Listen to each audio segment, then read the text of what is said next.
El anochecer se cernió sobre Atenas como un velo de bronce.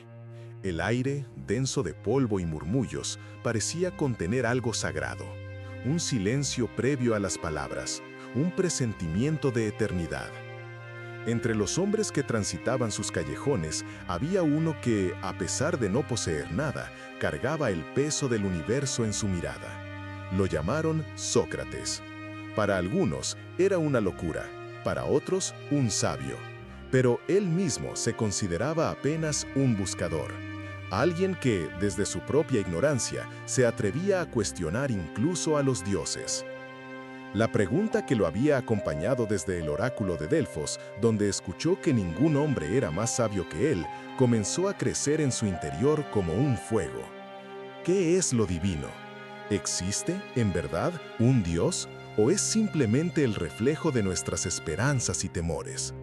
Así, en el corazón de la ciudad más racional del mundo, empezó a nacer el diálogo más peligroso, el diálogo entre la razón y el misterio. Sócrates no hablaba de Dios como los sacerdotes ni como los poetas. Para él, lo divino no era ni un simple mito ni una figura antropomórfica. Era, más bien, una presencia silenciosa, una inteligencia invisible que permeaba el orden del cosmos. A eso lo llamaba daimonion, la voz interior que le advertía cuando estaba a punto de cometer un error, el aliento que lo impulsaba por el camino de la verdad a una contracorriente. Para quienes le escuchaban, esto resultaba extraño. Un hombre que no adoraba, sino que dialogaba con lo invisible.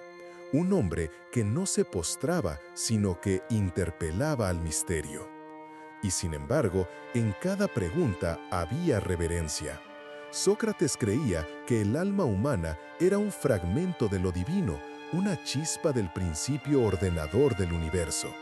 Nadie hace el mal voluntariamente, decía, porque el alma está hecha de razón y la razón es la voz de Dios en nosotros. Para él, el mal era simplemente ignorancia, un alejamiento del logos, la armonía que sostiene el ser. Por tanto, buscar la sabiduría era buscar a Dios.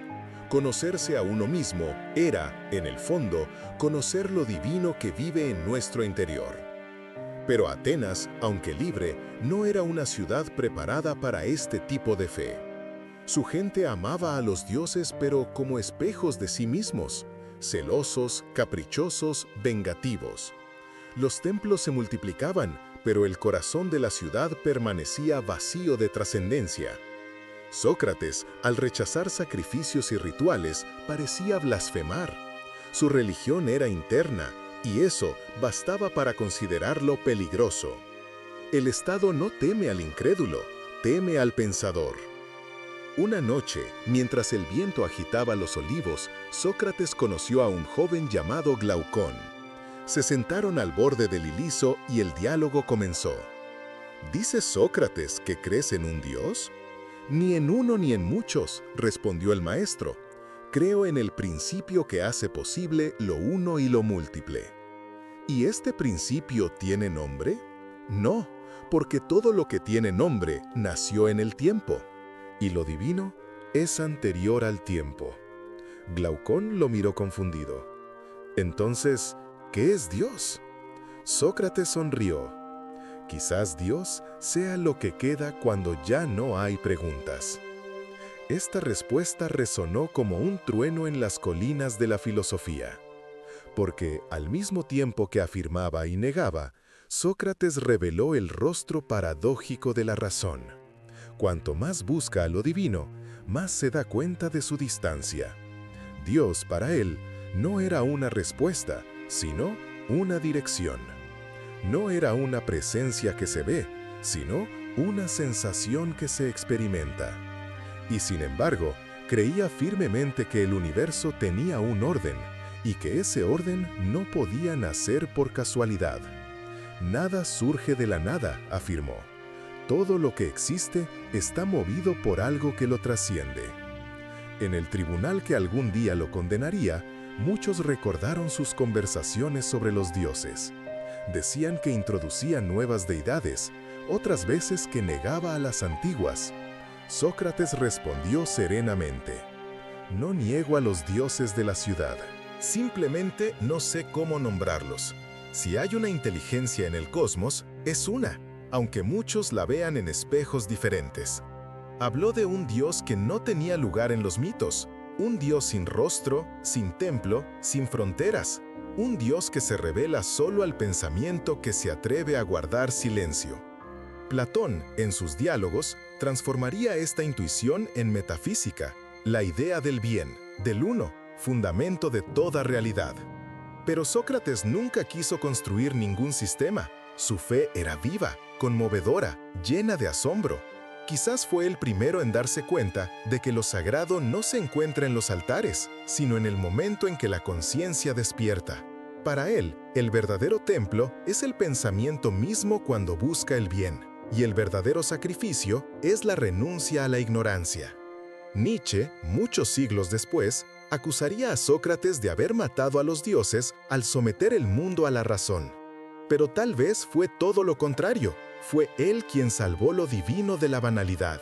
Liberó a Dios del antropomorfismo e hizo del misterio una cuestión ética. Dios, para Sócrates, no es poder, es medida. Él no es un juez, es un espejo. No es una voluntad arbitraria, sino la armonía que invita al hombre a vivir según la verdad. En este sentido, su religión es silenciosa e interiorizada, un misticismo racional, un éxtasis lúcido. Sin embargo, había un dolor secreto en su fe. Vio el mundo lleno de contradicciones. La injusticia prosperaba, los sabios eran ridiculizados, los virtuosos condenados. ¿Cómo reconciliar lo divino con este desorden? Esta fue su verdadera agonía. No la duda acerca de Dios, sino la duda acerca de la justicia divina. Y quizás fue esa inquietud la que lo llevó a aceptar la muerte con tanta serenidad. Para él, morir era finalmente preguntarle al misterio mismo lo que ningún filósofo podría responder en vida. Cuando se dictó la sentencia de muerte, no protestó. Si los dioses existen y son buenos, no hay nada que temer. Si no existen, entonces no hay nada que sufrir. Con esta lógica tranquila, enfrentó el destino.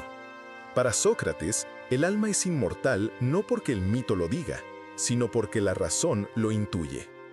Todo lo que está ordenado tiende a permanecer, y si hay deseo de lo eterno en nosotros, es porque lo eterno nos habita. Ningún ser desea lo que es imposible, dijo, y así el deseo de la eternidad se convirtió, en su filosofía, en una prueba de Dios. En la cárcel, ante la cicuta, sus discípulos lo rodearon entre lágrimas.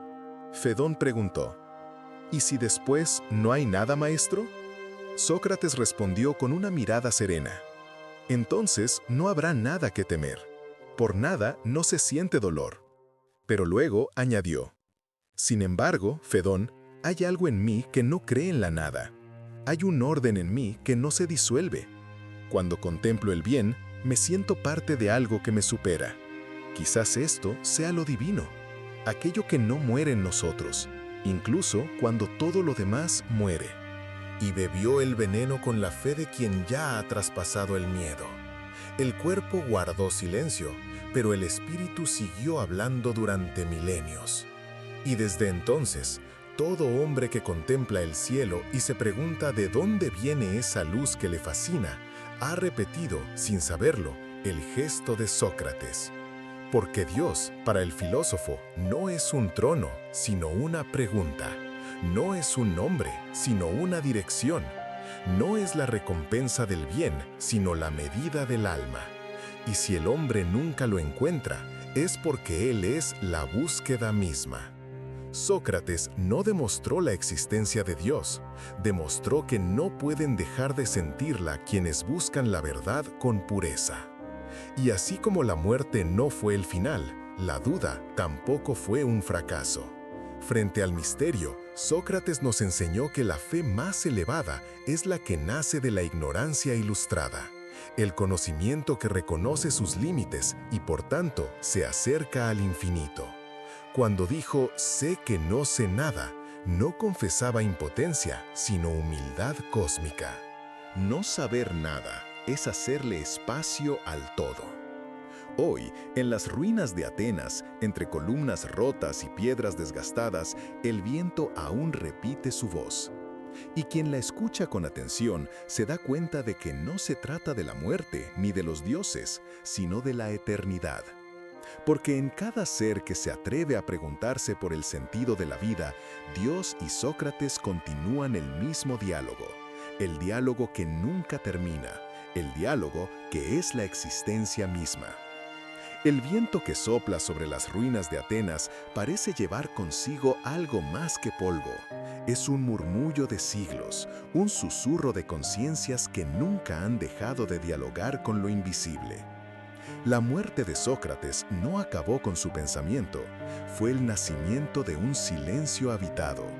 Porque cuando la razón llega a su límite y reconoce su propia finitud, lo que queda no es el vacío, sino la presencia.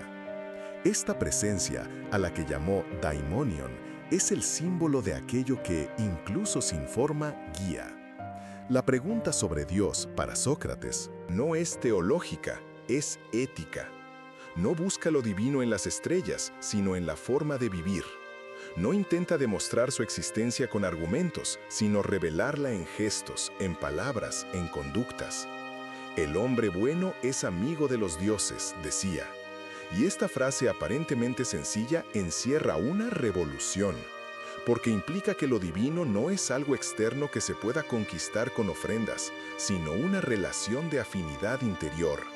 Ser justo es participar de la armonía del cosmos.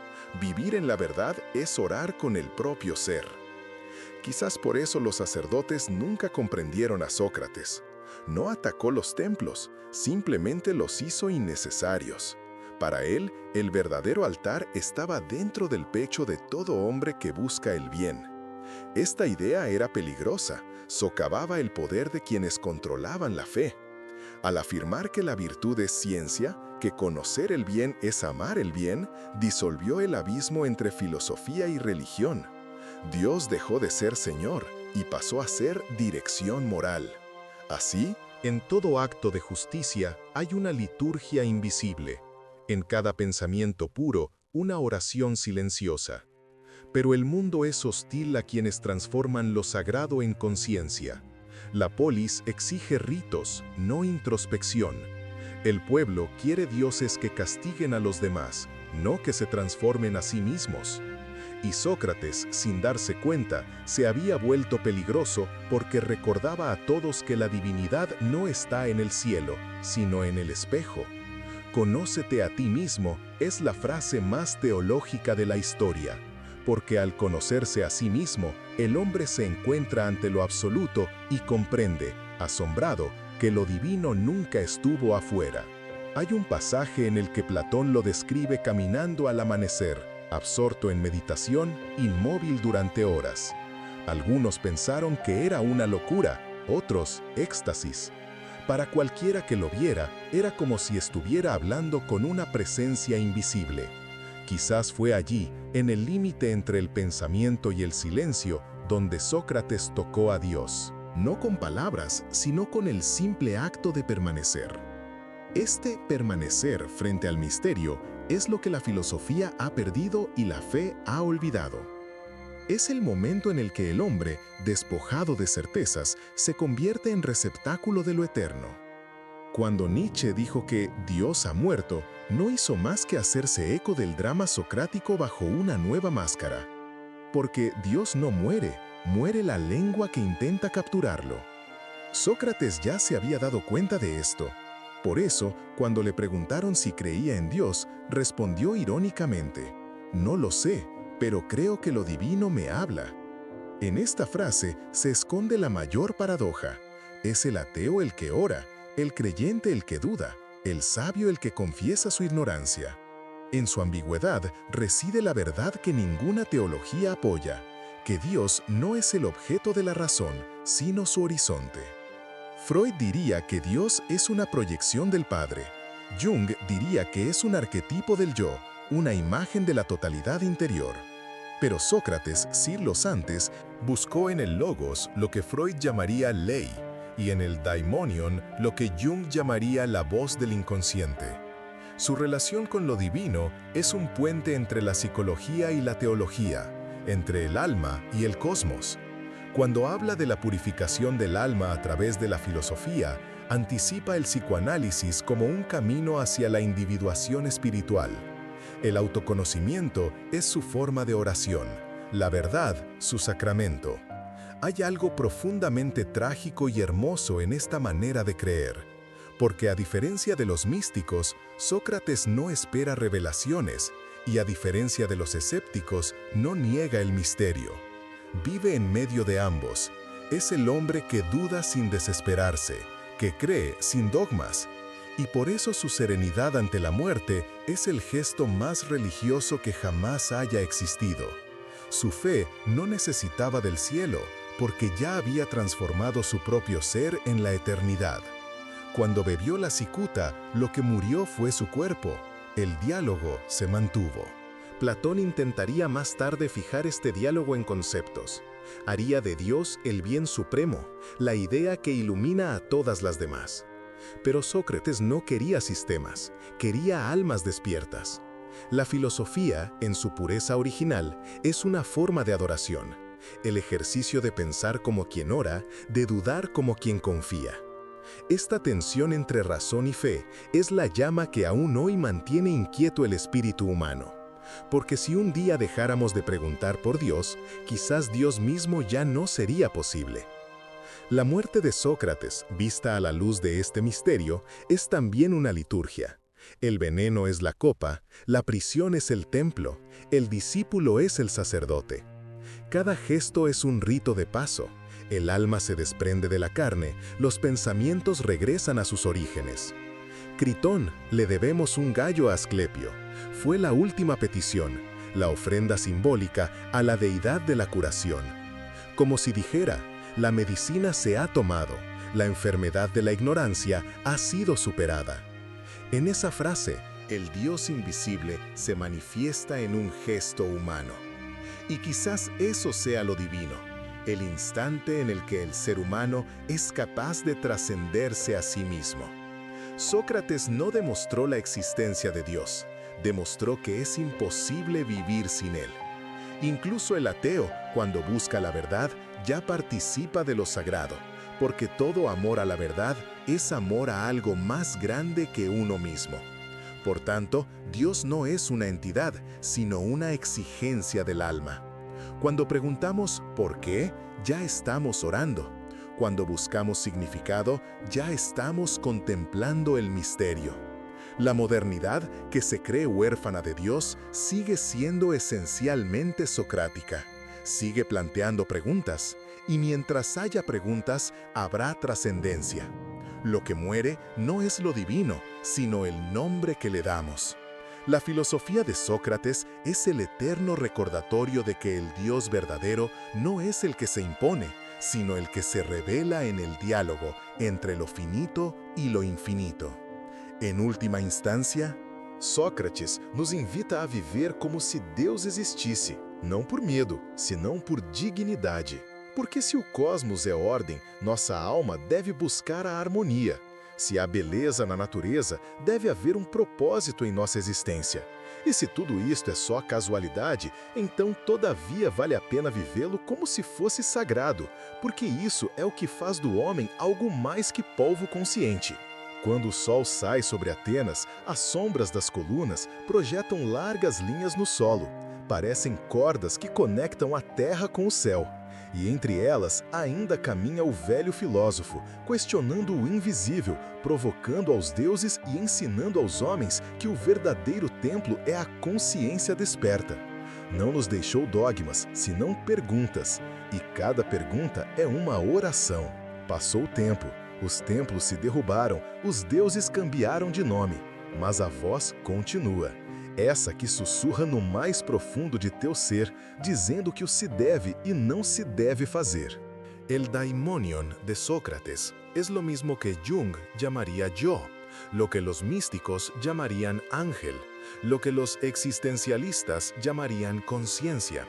Y tal vez todo esto sea Dios, esparcido dentro de nosotros, esperando ser reconocido. Al final, la afirmación de Sócrates sobre Dios es la más simple y profunda. Si hay orden, hay significado. Si hay significado, hay alma. Y si hay alma, hay eternidad. Esta cadena invisible es la oración que sostiene al mundo. Dios no necesita existir afuera para ser real. Basta con que se lo siga buscando. Y mientras haya un hombre en la tierra dispuesto a morir por la verdad, lo divino seguirá viviendo. Así, entre veneno y luz, entre silencio y pregunta, Sócrates se convierte en el símbolo del eterno diálogo entre razón y misterio. Y quizás, en el fondo de todas nuestras dudas, lo que buscamos no sea una prueba de Dios, sino la valentía de reconocerlo en el reflejo de nosotros mismos.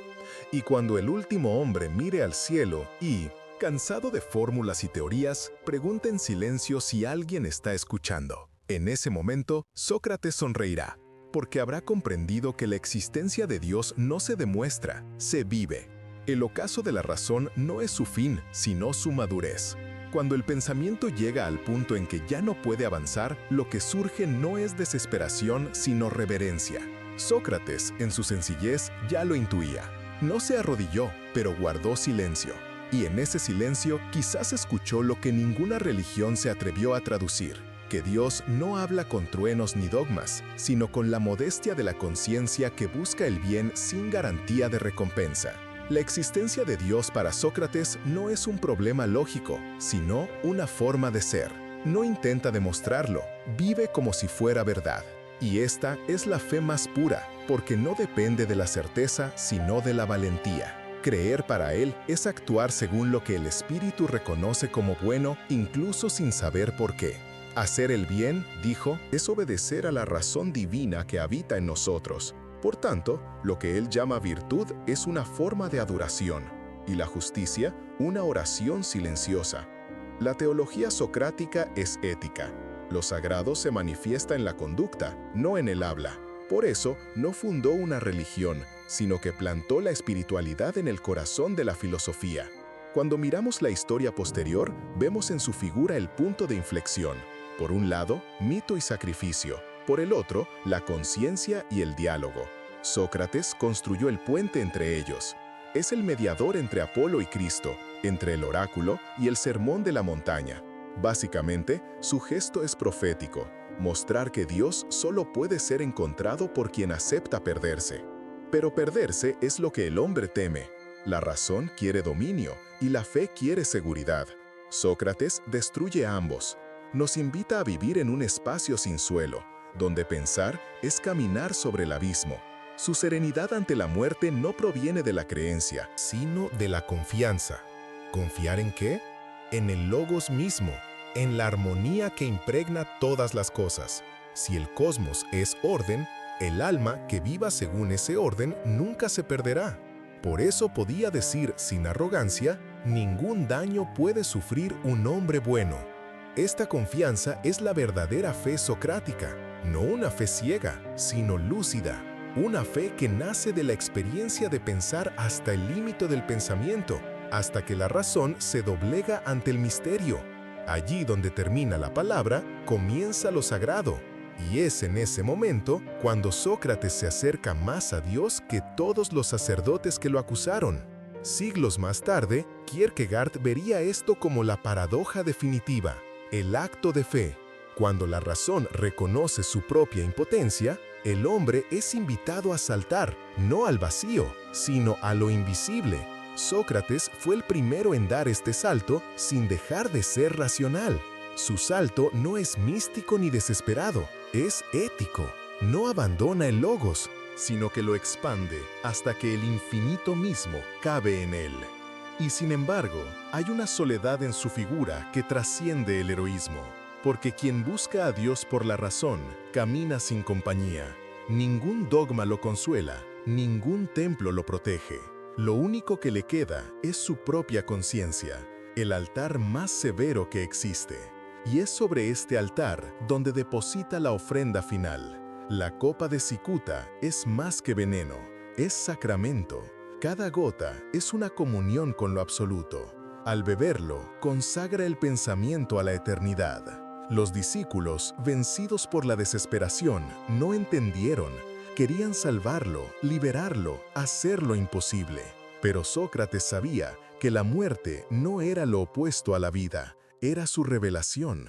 Y cuando el cuerpo empezó a adormecerse, sus ojos todavía brillaban, no de miedo, sino de gratitud. El verdadero filósofo se entrena para morir, había dicho, y allí, delante de la cicuta, completó su aprendizaje. La fe se había convertido en presencia. Quizás esto sea lo divino, no una respuesta, sino una quietud. No una promesa, sino una aceptación. Sócrates murió sin saber si los dioses lo estaban esperando, pero vivió como si lo estuvieran. Esta confianza tranquila es el corazón de la espiritualidad.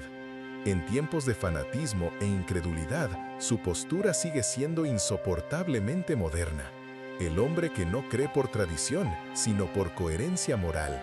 El hombre que no busca un milagro, sino un sentido. Heidegger diría que la esencia del ser humano es el ser hacia la muerte. Sócrates fue el primero en transformar esa esencia en sabiduría. Cuando miró hacia el final, no vio la aniquilación, sino el regreso. El alma es inmortal, le dijo a Fedón, porque participa de lo divino. ¿Y qué es lo divino? Eso que nunca cambia. Si el alma busca lo eterno, es porque reconoce lo suyo.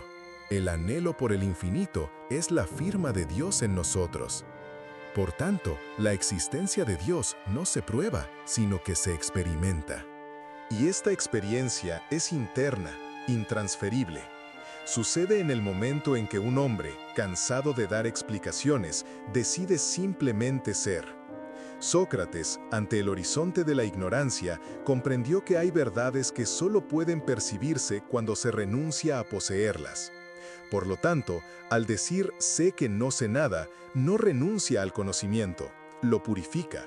Hace del no saber una forma de sabiduría y humildad, una forma de adoración. Hoy, cuando el mundo parece haber olvidado el silencio, la lección de Sócrates es aún más urgente. En medio del ruido de las certezas y la desesperación de las creencias, nos invita a volver al principio, al asombro. El asombro es la raíz de la filosofía, y el asombro es también la raíz de la fe. Ambos nacen del mismo estupor ante el misterio de existir. Cuando el hombre deja de asombrarse, se vuelve ciego ante lo divino. Y quizás Dios solo pueda ser percibido por aquellos que todavía están asombrados. Atenas desapareció. Sus templos son ruinas, sus dioses, nombres olvidados. Pero el hombre que no poseía nada permanece vivo en cada pensamiento que busca significado.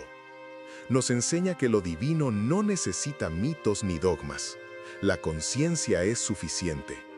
Que Dios no se revela en truenos, sino en preguntas.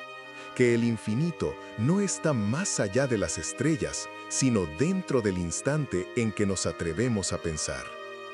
Y cuando, al final, el espíritu humano alcance los límites de la ciencia, la técnica y el poder, solo quedará la misma pregunta que resonó en la voz del viejo ateniense. ¿Qué es el bien? ¿Qué es el alma? ¿Qué es Dios? Y en ese momento de asombro, el círculo se cerrará, porque Dios, si existe, quizás sea solo eso, la eterna pregunta que nos obliga a seguir buscando. Y Sócrates, desde el silencio donde descansa, seguirá sonriendo.